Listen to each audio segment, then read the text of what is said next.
Ya vamos a hablar sobre la fisiopatología del síndrome de distrés respiratorio agudo o síndrome de distrés respiratorio del adulto, en inglés ARDS. También es conocido como síndrome de dificultad respiratoria aguda, síndrome de distrés respiratorio agudo, síndrome de distrés respiratorio del adulto, síndrome de insuficiencia respiratoria aguda. Este es un tipo de insuficiencia respiratoria, ¿no? Diferente a las que normalmente hemos visto, ¿no? Ahí es un mecanismo por el cual se está produciendo el síndrome de distrés respiratorio del adulto. Entonces, nosotros tenemos acá este alveolo, como tiene que tener siempre en cuenta, ¿no? Tiene células bronquiales, que son cúbicas, tienen las células tipo 2, que son las que producen el surfactante, que es una sustancia que evita que este alveolo se colapse, ¿no? En los recién nacidos, cuando estos neumocitos tipo 2 son inmaduros y no secretan la sustancia surfactante, ¿no? Este alveolo se colapsa totalmente, y si se colapsa no entra aire, pues, y si no hay aire no va a producir hematosis. La hematosis se produce a través de las células o los neumocitos tipo 1, ¿no? Acá bien clarito se ve la membrana alveolo-capilar. ¿Cuál es la membrana alveolo-capilar? Está conformada por un lado, ¿no? Por las células tipo 1, donde se produce la difusión, y las células del endotelio vascular. Acá esta parte que ven de verde es un espacio virtual, es el intersticio que debe estar totalmente pegado, no debe estar separado. De tal manera que si nosotros vemos, ¿no? La membrana alveolo capilar debe ser así. O sea, el intersticio no debe haber, es un espacio virtual, así como el espacio pleural, entre la pleura visceral y la pleura parietal, es un espacio virtual, que cuando hay líquido, normalmente líquido aire se abre, ¿no? Pero no, y aquí es donde se produce la hematosis en los neumocitos tipo 1, ¿de acuerdo? Entonces sabemos que de los alveolos, el 95% tiene células o neumocitos tipo 1, por donde se produce la difusión entre el oxígeno, ¿no? Y el CO2, y los tipo 2 que producen sustancia surfactante, que es el 15%. Ahora, cuando se habla de síndrome de distrés respiratorio del adulto, ¿no? Es, como ya dije anteriormente, es un tipo de insuficiencia respiratoria, ¿no? Que es causada por un edema agudo de pulmón. Este edema agudo de pulmón se caracteriza por ser un edema agudo de pulmón inflamatorio, porque hay varios tipos de edema agudo de pulmón. Un edema agudo de pulmón que se produce por un problema cardíaco, no sé, hay un problema a nivel de las válvulas mitral o aórtica, las cuales pueden estar estenosadas y hace que todo el volumen que viene del pulmón no pase al ventrículo y regresa lógicamente al pulmón. Eso se llama, es la causa de edema agudo de pulmón, pero vascular. Hay otra que se da, edema agudo de pulmón, como complicación de la insuficiencia renal. En este caso, el síndrome de distrés respiratorio es un edema agudo de pulmón inflamatorio, ¿ya?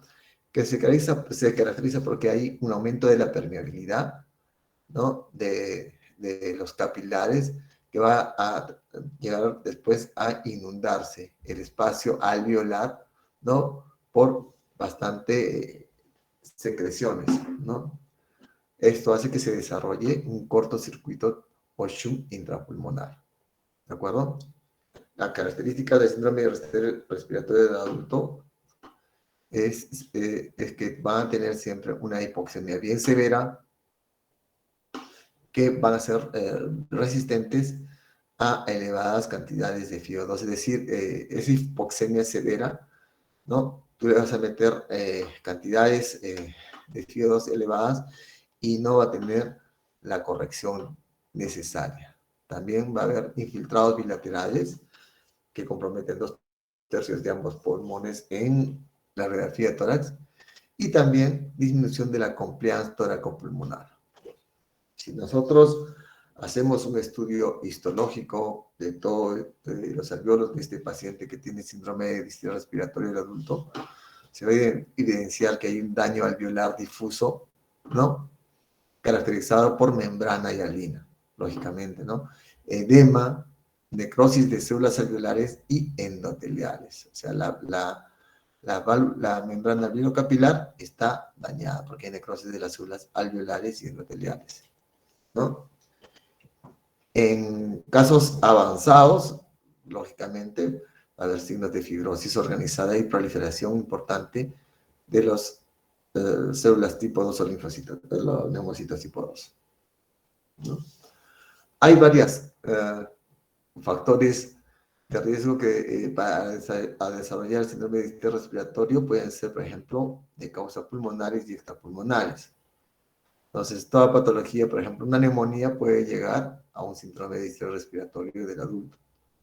Una aspiración gástrica produce una neumonía química, ¿no? Porque el estómago tiene un contenido con un pH totalmente elevado y lógicamente si uno regurgita, aparte del pH que es dañino, también viene con gérmenes que producen un proceso de una neumonía aspirativa. Traumatismo torácico, lesión por inhalación de gases tóxicos, ahogamiento inminente o casi ahogamiento, lesiones altas a las altas presiones en la ventilación mecánica, o sea, cuando uno ventila, le puse el ventilador mecánico, si le pone mucha presión se va a dañar también los neumocitos tipo 1, tipo 2, y la hipoxia es también el otro factor de riesgo. Causas o factores de riesgo extrapulmonares, un shock, ¿no? O una sepsis de cualquiera de donde esté produciéndose el foco infeccioso.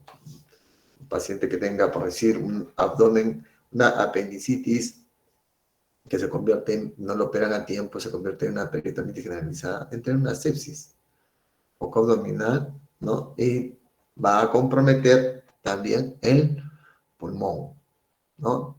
También se da en traumatismos graves, en pacientes que tienen una lesión cerebral aguda, como por ejemplo traumatismos cráneoencefálicos, hemorragia subarachnoidea o accidentes cerebrovasculares isquémicos. Hay una injuria pulmonar que está relacionada a las transfusiones, se llama TRALI. ¿Qué quiere decir esto? Que hay pacientes que por muchas causas o tienen que ser transfundidos, ¿no? Muchas veces hemos transfundido y a veces se va a presentar una insuficiencia respiratoria en esos pacientes porque hacen una injuria pulmonar. Entonces hay que tener mucho cuidado. La pancreatitis aguda y las embolias grasas también pueden llevar a hacer síndrome de distrés respiratorio del adulto. ¿Se escucha bien, jóvenes? Sí, doctor. Ya, pues bien, vamos a continuar entonces. Para hacer el diagnóstico de síndrome de distrés respiratorio, el año 2012, en una convención en Berlín, se dieron criterios. Ha salido uno del 2020, pero todavía no está bien a raíz del COVID, ¿no? Me imagino que para el próximo año deben estar ya todos los libros, pero se siguen manejando estos criterios diagnósticos de síndrome de distrés respiratorio del adulto de Berlín. Entonces, aquí hemos dicho que se encuentra, tiene un criterio, es el PAFI. ¿Cómo es el PAFI? No, el PAFI resulta del FIO2. El FIO2 ambiental, ¿cuánto es? Que estamos respirando es 0.21. Y la presión parcial de oxígeno es la que tenemos en los gases arteriales. Normalmente una persona sana puede estar en 98, 100, 100, entre 0.21 sale algo de 496 que debe tener el PAFI una persona normal. Pero también ayuda para saber si es que el síndrome de distrés respiratorio del adulto es leve, porque el PAFI va a estar de 300 a 200, moderado de 200 a 100 y severo menos de 100, ¿no? Ya dijimos que en la pandemia, en el COVID, sí, había pacientes mayores de 60 años sin factores de riesgo y tenía un PAFI de 200, era el criterio para ser intubados. Pacientes menos de 60 sin factor de riesgo, ¿no? perdón, al revés, en mayores de 60, con el PAFI menos de 200 ya, o igual a 200 se intubaba. Los que no tenían era 150. Ese es un criterio de gravedad. El otro es que tenemos un tiempo de 7 días desde que se da el compromiso pulmonar para que haga síndrome de distrés respiratorio del adulto. La presencia de infiltrados alveolares bilaterales que compromete 2/3 de campos pulmonares y la ausencia de hipertensión de la aurícula izquierda. ¿Cómo se hace? Se dice que hay ausencia de hipertensión de la aurícula izquierda. Se hace colocando un catéter Swan-Ganz, ¿no? Se mide la presión a nivel de la pulmonar, tiene que ser menos de 18 milímetros de mercurio, lo que con ello comprobamos que este edema no es cardíaco, ¿no? Pero esa colocación, esta medición de la presión de cuña es bien dificultoso, muy invasivo. Y ahora, con la ayuda de la tecnología, tenemos la ecocardiografía. Entonces, se dice que un paciente tiene un edema de agudo pulmón. Si es que la ecocardiografía tenemos los siguientes datos: una fracción de eyección que está dentro de parámetros normales, es decir, de 55 a 70. El tamaño de la aurícula izquierda está normal y no hay alteración en la función de la válvula aórtica y mitral, ¿no? Entonces, con la ecocardiografía, ¿no?, que es un método no invasivo, ¿no?, vamos a tener ya la conclusión de que este edema no es cardíaco, ¿no? Sin embargo, si en la ecocardiografía tenemos una fracción de eyección baja, tenemos un tamaño de la aurícula que está aumentado, dilatado, hipertrofiado la aurícula izquierda, ¿no?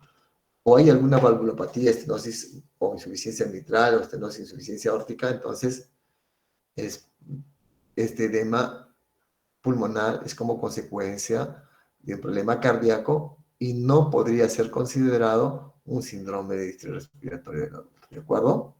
Quedamos bien. Aquí nos dan unas plaquitas para saber que va a haber un infiltrado en ambos campos pulmonares que compromete 2/3.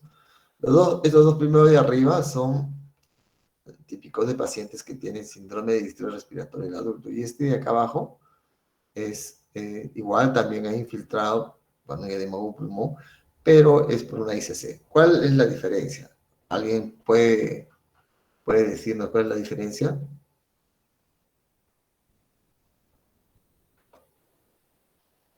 Ponce, ¿qué dice Ponce? Sujei Ponce.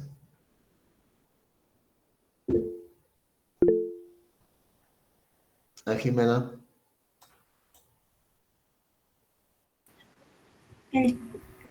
Claro, es evidente. El tamaño del corazón, un paciente que tiene una insuficiencia cardíaca, no, insuficiencia cardíaca porque el problema es aquí en el corazón, va a tener un corazón grande, dilatado, ¿no? Entonces, el tamaño del corazón te dice ya que el paciente tiene un problema cardíaco. Y después le haces la ecocardiografía y vas a encontrar que la fracción de eyección está baja. Al auscultar con el estetoscopio a nivel del foco mitral y aórtico vas a encontrar soplos, entonces hay valvulopatía, ¿no? Entonces es una ICC, no es un síndrome de distrés respiratorio. Si tomamos, por ejemplo, una tomografía, los datos son más sensibles y más específicos.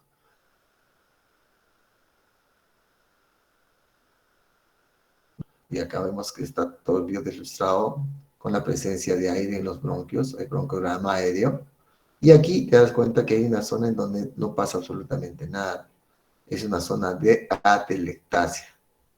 Generalmente, cuando los pacientes están en decúbito, esta es la columna, ¿no?, el mismo peso hace de que las bases, ¿no?, la parte posterior y las bases, ¿no?, son las que son más severas y ahí la presencia de atelectasias. Es por esto que uno de los mecanismos es pronar a los pacientes, ¿no? Pronar a los pacientes, ¿para qué? Para que estas áreas no se pone de barriguita, o sea, acá ya en la cama ya no va a estar la columna, va a estar esta parte de acá arriba, el abdomen. Entonces, este pulmón, estos pulmones que van a estar arriba, van a abrirse los alveolos, ¿de acuerdo? Entonces, si vemos la fisiopatología del síndrome de distrés respiratorio, hay que poner atención, ¿no? Que para que se produzca esto tiene que haber un daño del endotelio pulmonar, ¿no? El cual aparece en minutos o horas de presentarse el problema pulmonar. Este daño del endotelio va a producir un aumento del espacio intercelular del endotelio pulmonar que va a llevar al aumento de la permeabilidad vascular, lo cual va a traer como consecuencia un edema a nivel del intersticio y a nivel alveolar.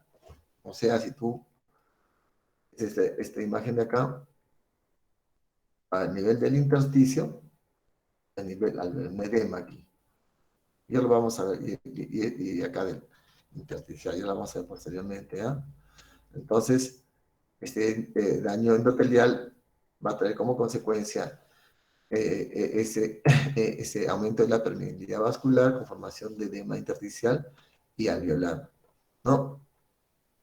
También va a afectar la barrera epitelial facilitando el pasaje de líquidos ricos en proteínas y otras moléculas al espacio alveolar donde al precipitarse inactivan el surfactante que es producido por los linfocitos tipo 1 y forman la membrana dialina que se ve al microscopio, ¿no? Después, el epitelio pulmonar se encuentra también formado, hemos dicho, por el 90-95% de las células o neumocitos tipo 1 y los tipo 2, que son células cuboides, ¿no? Que son más resistentes al daño que producen un surfactante, ¿no? Cuando hay daño de la lesión epitelial, se rompe la integridad de la barrera, se altera el transporte de iones y líquido perpetuando el edema y se deja de sintetizar el surfactante, ¿no? Mientras el remanente es inactivado produciendo colapso alveolar y facilitando la translocación bacteriana que lleva al shock séptico. Si el daño es severo, se dificulta la reparación, por lo que lleva a la activación del mecanismo fibrótico del pulmón. Después vamos a ver las fases que tiene.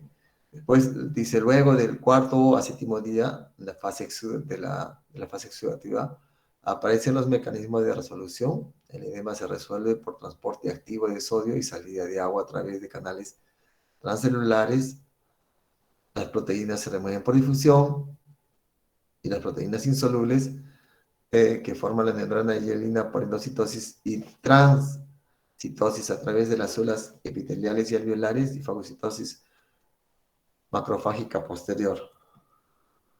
Estos procesos pueden coexistir con otros mecanismos de lesión agregados, también mediados por citoquinas y que pueden amplificar el daño. La lesión asociada al ventilador también puede producir distensión del epitelio alveolar, ¿no? Como el endotelio vascular pulmonar por altos volúmenes tidales y altas presiones. O sea, cuando tú tienes un paciente con ventilador y le das volúmenes tidales altos o hasta altas presiones, también produces esas lesiones. También hay algunos pacientes que presentan gérmenes allí, ¿no? Generalmente, si hay líquido y no había gérmenes, es un caldo de cultivo y siempre va a haber gérmenes, ¿no? En el caso de COVID, era producido por virus, pero esos virus producen también unos líquidos que hace que se metan gérmenes comunes, por eso que a los pacientes se les daba antibióticos para gérmenes comunes. Entonces, estas infecciones pueden generar también daño adicional o secreciones de citoquinas y, y las frecuentes es la neumonía asociada al ventilador, ¿no? La etapa donde coexiste el mecanismo de reparación con otras de lesión asociada se conoce como síndrome de distrés respiratorio del adulto tardío. Entonces, este es un esquema del bronquio, No tienes de azul una rama de la arteria pulmonar que tiene sangre venosa, se produce la difusión, ¿no?, entre oxígeno y CO2, y a nivel del alveolo y sale ya la sangre oxigenada por la vena pulmonar que llegan a la aurícula izquierda, de lo normal. Entonces, cuando hablamos de un paciente que tiene síndrome de distrés respiratorio del adulto, es que el paciente tiene shock. O sea, quiere decir que este alveolo es perfundido, ¿no? Llega la sangre venosa por la arteria pulmonar, pero hay problemas en la ventilación. Hay secreciones, no se produce el pasaje de oxígeno y la sangre venosa llega nuevamente a la aurícula izquierda por las venas pulmonares, ¿no? Entonces, a eso se llama, es el mecanismo, ¿no?, de la hipoxia del síndrome de distrés respiratorio del adulto. Entonces, el aumento de la presión de la arteria pulmonar trae un aumento de la resistencia vascular pulmonar. Hay varios factores contribuyentes, liberadores locales, mediadores vasoconstrictores, leucotrienos, tromboxanos, ¿no? También hay vasoconstricción hipoxémica y durante la ventilación, con presiones transpulmonares elevadas, esta se transmite a los alveolos provocando fallo capilar por estiramiento o ausencia de edema. Entonces, si lo vamos a ver esquemáticamente, no vamos a tener que el síndrome de estrés respiratorio del adulto tiene tres fases: la fase exudativa, la proliferativa y la fibrótica, ¿no? La fase exudativa va de 0 a 7 días, la proliferativa de 7 hasta 21, y más de 21 la fase fibrótica, a la que no queremos llegar, ¿no? Entonces, ¿qué es lo que va a suceder en la fase exudativa? Entonces, hay lesión del endotelio alveolo capilar, se van a lesionar los neumocitos tipo 1, la difusión va a estar alterada, y los tipo 2 no va a haber la producción de surfactante y va a producir la membrana hialina, que va a hacer que los alveolos se colapsen. También va a haber la presencia de acúmulo de líquidos y proteínas en el espacio intersticial y alveolar, ¿no? Entonces, esto se da como consecuencia de que el, el, el sistema inmunológico produce una serie de citoquinas, la principal interleuquina 1, el factor de necrosis alfa, y algunos leucotrienos. No se va a producir también el desplazamiento de neutrófilos, como vamos a ver en el esquema posterior, la membrana hialina y lesión vascular por microtrombos. Entonces, en esta fase también que hay edema en las zonas de declive, atelectasias, como ya lo expliqué en la imagen de la tomografía, atelectasias en las bases, ¿no? Reducción de la distensibilidad y, lógicamente, el shunt pulmonar e hipoxemia. Dice la clínica, ¿no? Se da de 12 a 36 horas de la lesión inicial y se caracteriza por disnea, o sea, la dificultad para respirar, taquimia, aumento de la frecuencia respiratoria. Si lo normal es de 12 a 18, esos pacientes están por encima de 22, 25, 28, 30, 36. Cuando están así tan altos ya son tributarios a ventilación mecánica porque se van a agotar, porque los músculos se cansan, ¿no? Entonces, el laboratorio va a ser inespecífico, no se va a buscar, no va a tener causas. La radiografía de tórax, como hemos visto, hay opacidades en ambos campos pulmonares que ocupan 3/4 del pulmón, ¿no? Entonces, si vas a ver esquemáticamente, este es el pulmón sano. Aquí el esquema no ha salido muy bien porque tienes el epitelio bronquial, los neumocitos tipo 1, los neumocitos tipo 2, y siempre hay la presencia del sistema inmunológico en el alveolo, que está limpio. Los macrófagos alveolares son los que se encargan de fagocitar algún germen, alguna partícula, para que esté limpio, ¿no? Entonces, la membrana alveolo-capilar está formada por el neumocito tipo 1 y el endotelio del vaso. Acá tienes el endotelio del vaso.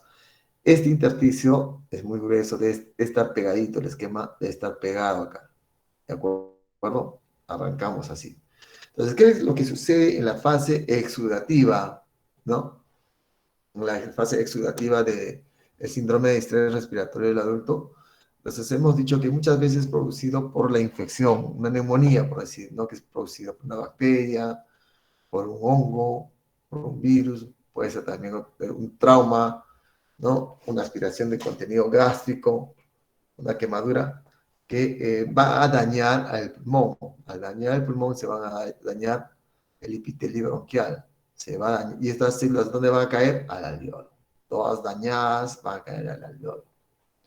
Entonces, dañan y los macrófagos, que son parte del sistema inmunológico, va a dar como respuesta, ¿no? La activación del sistema inmunológico a través de la presencia de otras células blancas, se va a producir una serie de interleuquinas, el factor de necrosis tubular, la interleuquina 1, la 6, la 8, que van a hacer de que más células blancas están aquí en el vaso que está perfundiendo el alveolo, van a pasar hacia el alveolo, ¿no? Van a pasar hacia el alveolo, ¿no? Entonces, estas células, en la lesión inicial, activa, dice, el factor nuclear B, que codifica los mediadores de la inflamación. Entonces, estos son mediadores de la inflamación. Entonces, ¿qué va a pasar también con estos mediadores? Van a inactivar a los neumocitos tipo 2, ¿no? Que producen surfactante. Entonces, las citoquinas y las quimiosinas activan a los neutrófilos circulantes que son captados por el endotelio por adherencias a las selectinas e integrinas y luego transmigran, ¿no? Transmigran, ¿no? Hacia la matriz intersticial y los espacios alveolares, o sea, pasan los alveolos del intersticio, dirigiéndose a los alveolos, donde secretan también, ¿no? Enzimas proteolíticas radicales libres, ¿no? Potenciando aún más el daño alveolar. Entonces, esto se da en la fase exudativa, y aquí tú lo puedes ver bien, ¿no? Que ya estos células del epitelio bronquial que se han dañado van a estar aquí. Hay aumento del, ¿cómo se dice? De la permeabilidad tanto del alveolo como del vaso que perfunde, de tal manera que si está pasando las células, ¿no?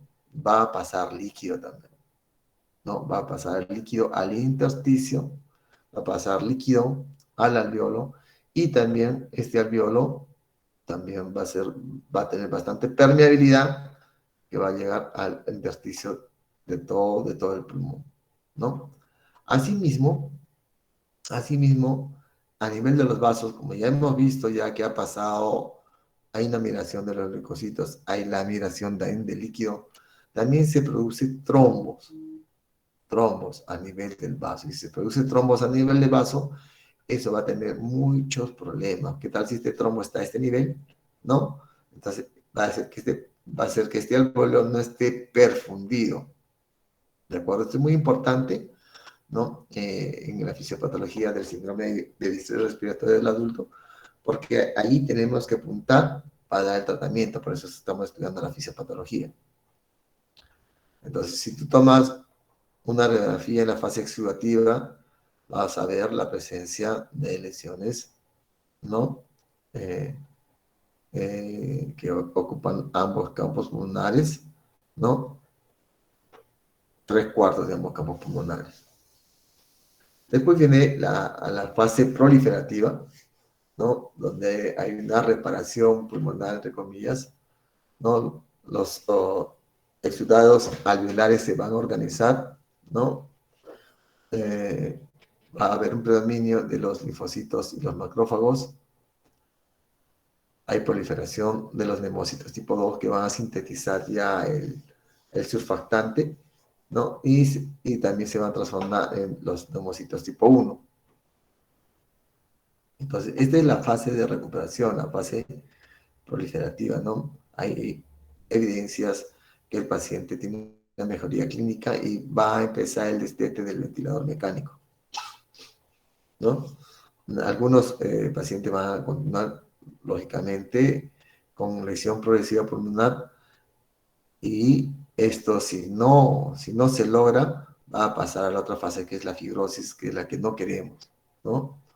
Entonces, el edema alveolar intersticial, cuando permanece más de 21 días, hace que se produzca la fibrosis, ¿no?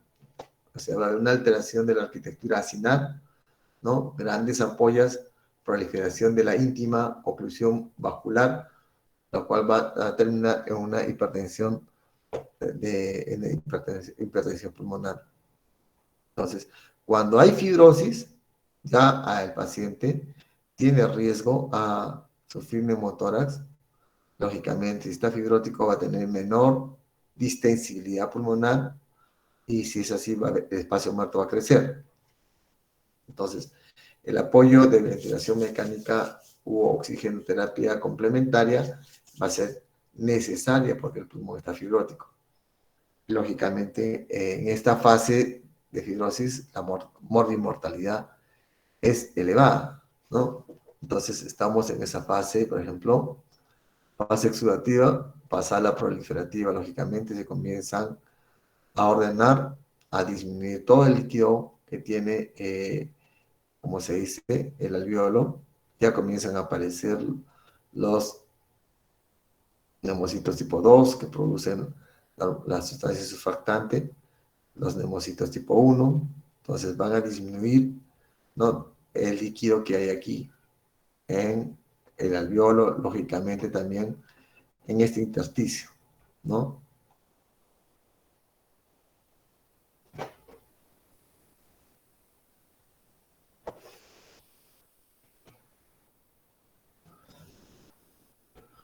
Entonces, en esta fase fibrótica, ¿no?, va a haber la presencia también de del epitelio de los bronquios, se va a normalizar, ¿no? Va a normalizarse y va a aparecer la presencia de fibrosis alveolo intersticial, o sea, la fibrosis va a estar ocupando el intersticio y también los alveolos, ¿no? Es decir, que va a haber una disposición extensa de una matriz extracelular que lleva a la fibrosis alveolo intersticial. Entonces, acá vas a ver la fibrosis, ¿no? Y al haber fibrosis, ¿qué va a pasar con el vaso? Va a disminuir su calibre, ¿no? También porque se va a fibrosar, porque va a haber una fibroproliferación de la íntima. Y esto va a hacer que aumente la presión de la arteria pulmonar, que va a dar signos de hipertensión pulmonar.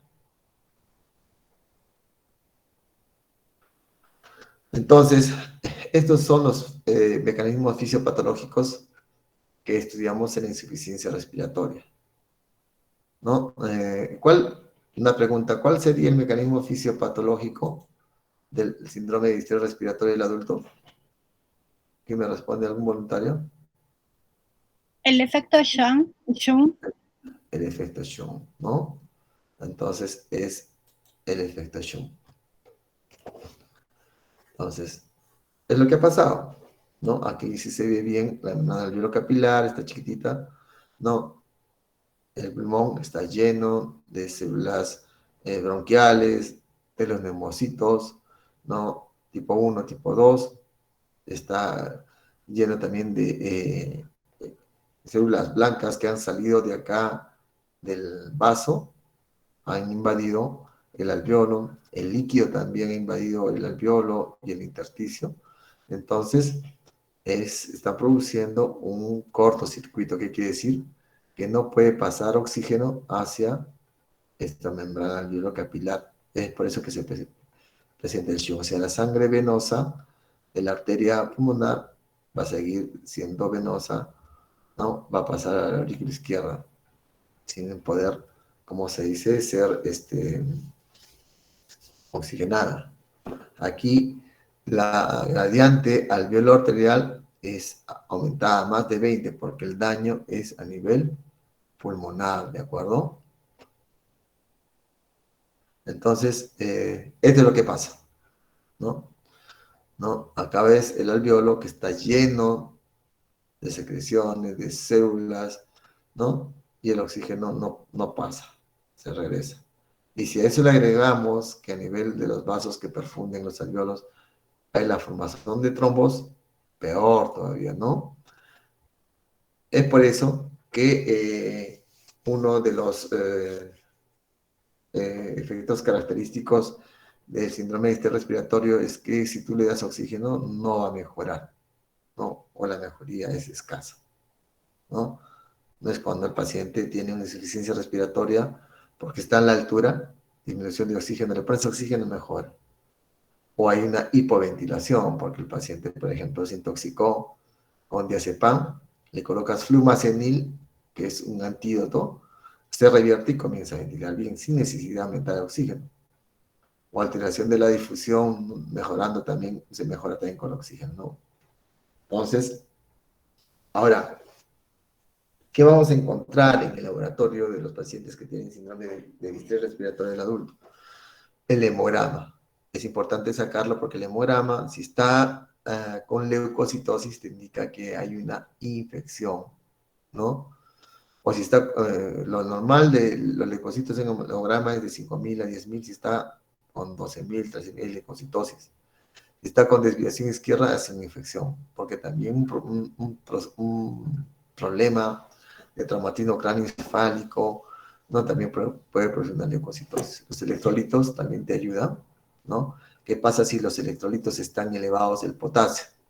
Y tienes la urea y la creatinina elevada. Entonces, estás llevando a la conclusión de que ese edema, ¿no? Agudo del pulmón que está produciendo el síndrome de distrés respiratorio del adulto, no es pues así, es por una descompensación renal.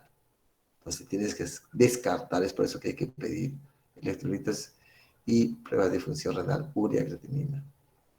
Pruebas de función hepática también, ¿no? Coagulograma, quiere decir si el paciente está bien su perfil de coagulación. El dímero D se pide que el dímero D esté elevado en los pacientes que tienen trombosis, ¿no? Las troponinas en los pacientes que tienen infarto, la amilasa lipasa en los pacientes que tienen pancreatitis. Entonces, en la gasometría, el paciente va a tener la presión parcial de oxígeno menos de 60, porque es un tipo de insuficiencia respiratoria, el síndrome de distrés respiratorio, ¿no? Menos de 60, ¿no? La gradiente alveolo arterial va a ser mayor, evidente, va a ser elevado porque el daño es a nivel pulmonar. Puede tener alcalosis respiratoria, acidosis respiratoria o acidosis metabólica. Entonces,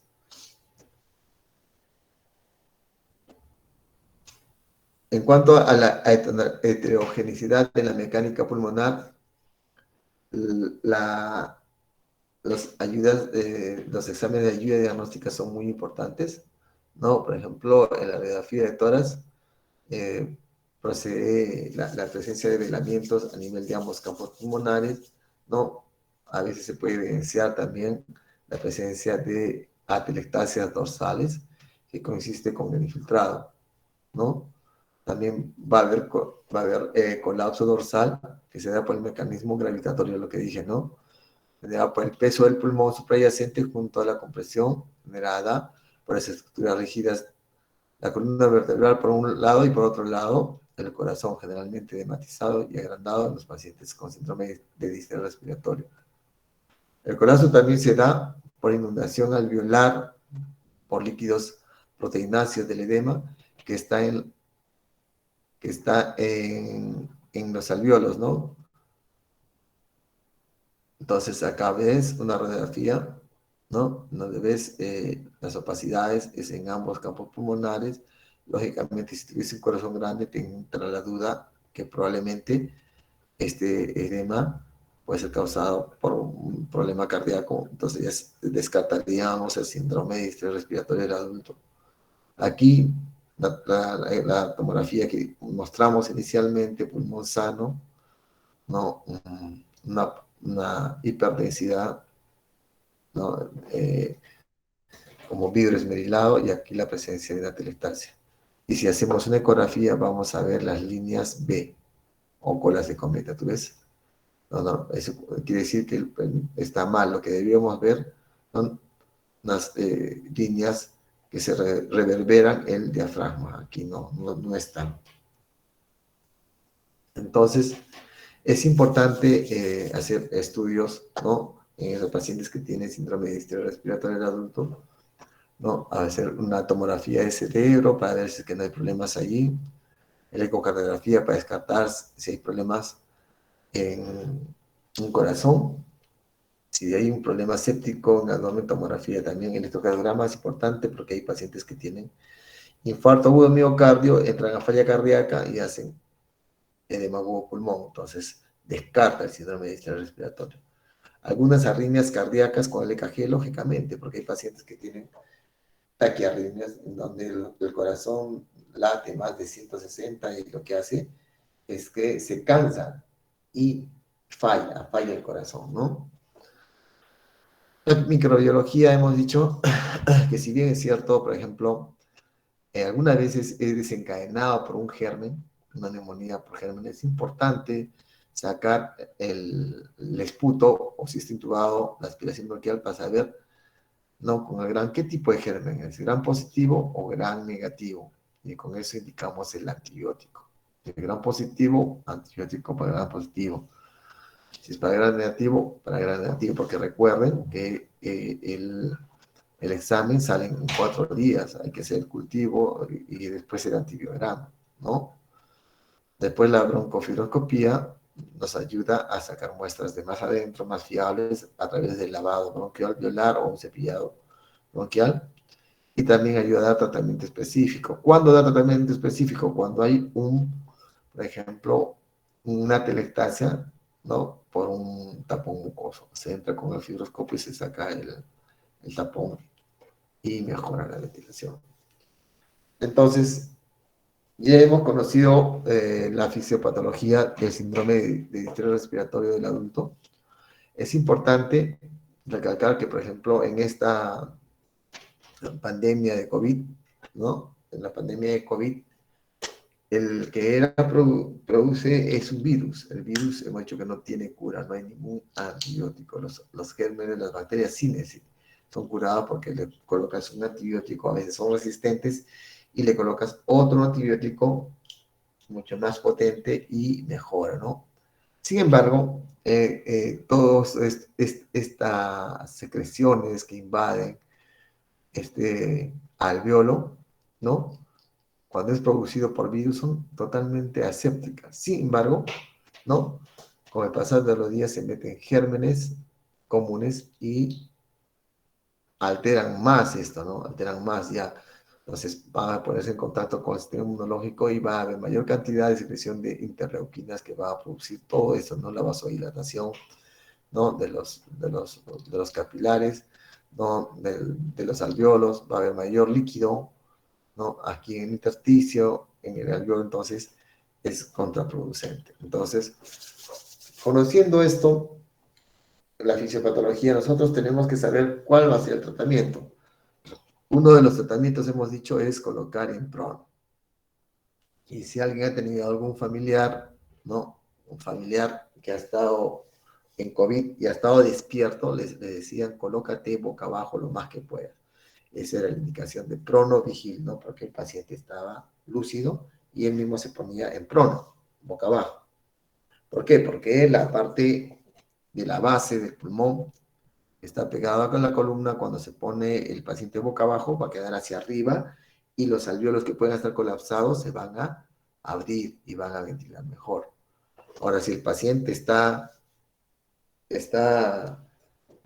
ventilado, todo paciente que entraba a COVID, ¿no? Se le colocaba tubo ventilador, su catéter, sonda nasogástrica, sonda vesical, y se le pronaba, y se pasaba de emergencia COVID a la UCI COVID y al listito del paciente para que los de UCI no hagan absolutamente nada, solamente conduzcan. Y muchas veces se han quedado los pacientes en emergencia COVID porque la capacidad, ¿no? Comenzó a excederla, ¿no? Después dice heparinas de bajo peso molecular. ¿Para qué ¿Para qué nos servirían las heparinas de bajo peso molecular? A ver, voluntario.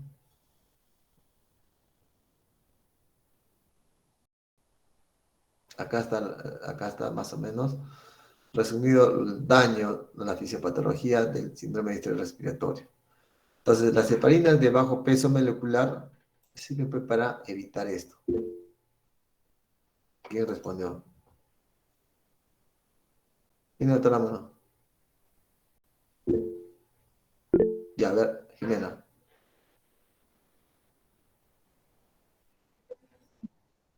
Sí, te escucho. ¿Ya?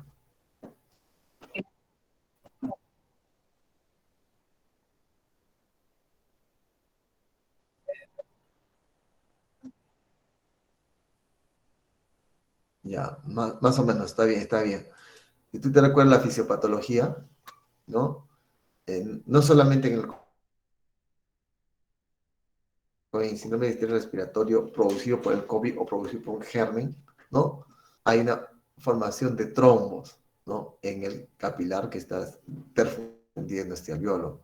Entonces, para evitar esta formación de trombos se coloca heparinas de bajo peso molecular, tipo enoxaparina, ¿no?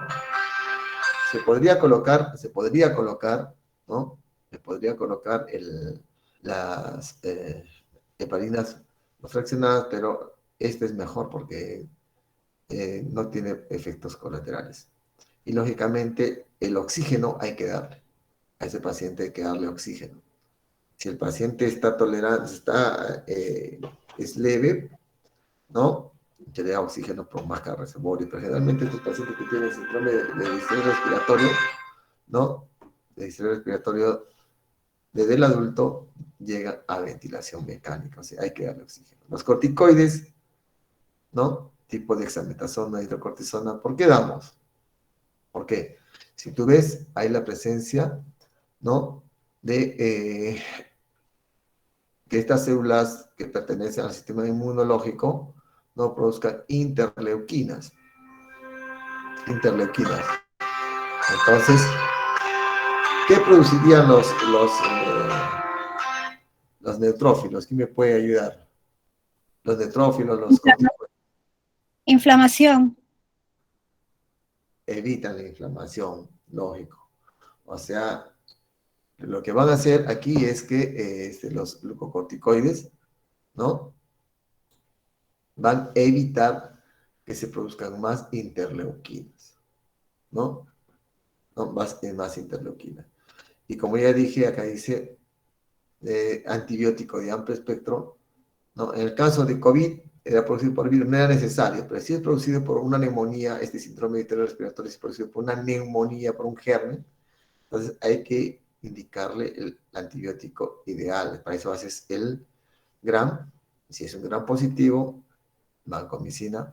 Si es un gram negativo, tiene las cefalosporinas de segunda, tercera y cuarta generación, ¿no? Lógicamente, inicias un tratamiento empírico y a los 4 días ya vas a tener el resultado del cultivo y antibiograma y vas a saber el tipo de germen y a qué es sensible. Ahora también dice manejo de medio interno, tienes que manejar el medio interno. Si el paciente tiene encharcado, ¿no? Hay que disminuir el volumen. Hay que disminuir el volumen. Este paciente, lógicamente, está con ventilador y ahora se le da nutrición enteral total. Se le coloca una sonda nasogástrica y se que coloca alimentación por vía enteral. ¿Por qué? Porque un paciente que está 3 días sin ingerir alimentos, ¿no?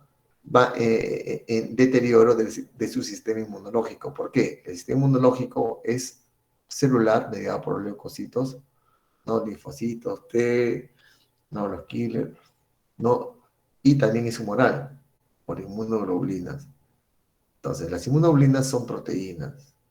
Y para que haya la presencia de estos leucocitos, las membranas necesitan proteína.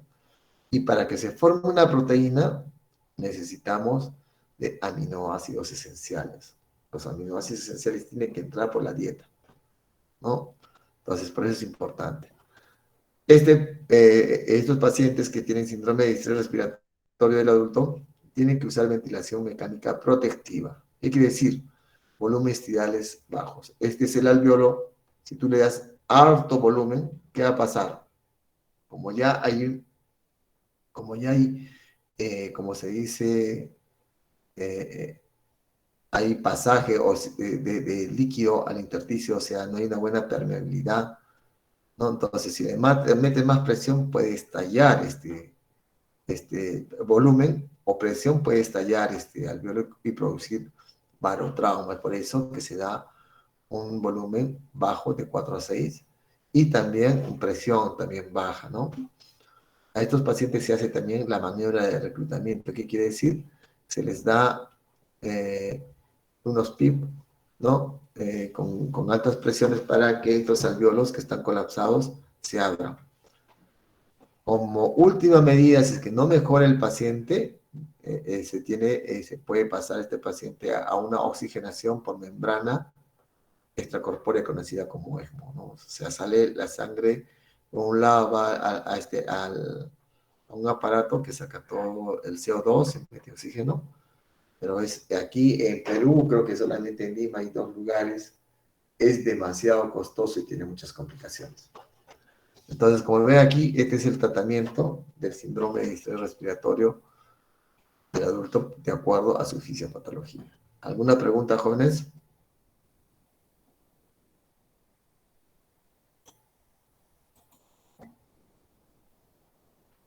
¿Alguna pregunta? Doctor, Sí. hace un momento nos dijo de que también una de las causas podría ser la aspiración gástrica. Ah, En ese caso, por ejemplo, las personas que pueden padecer bulimia, ¿también sería una causa? las personas que pueden parecer que... Bulimia. Ah, ya. Mira, normalmente todo paciente que vomita, ¿no? Vomita, ¿no? Si está lúcido, está consciente, ¿qué va a pasar? No se va a colocar boca abajo, ¿no? O va a inclinar, si está parado, va a inclinar la cabeza, va a hacer una flexión y va a eliminar hacia afuera.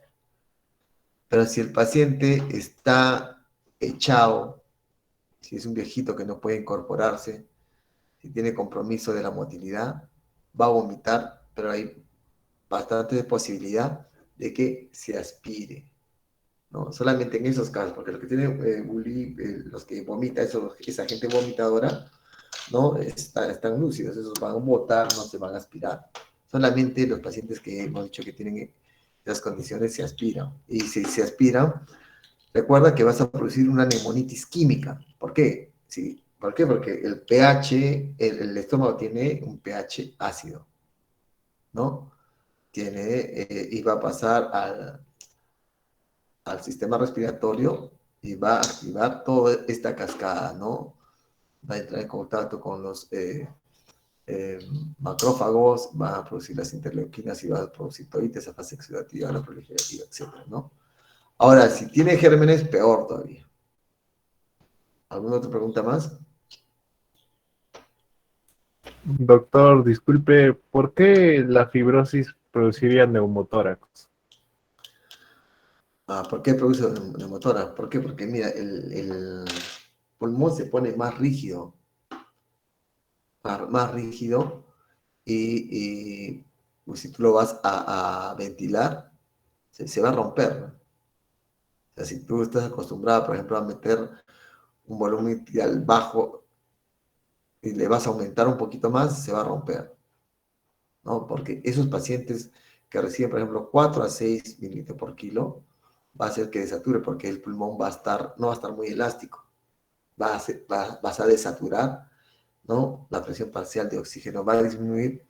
¿Y qué van a decir? Vamos a aumentarle más volumen tidal o le van a dar más presión. Como el paciente ya su tejido está fibrosado, ¡plac!, se rompe. No está elástico. ¿Alguna pregunta más?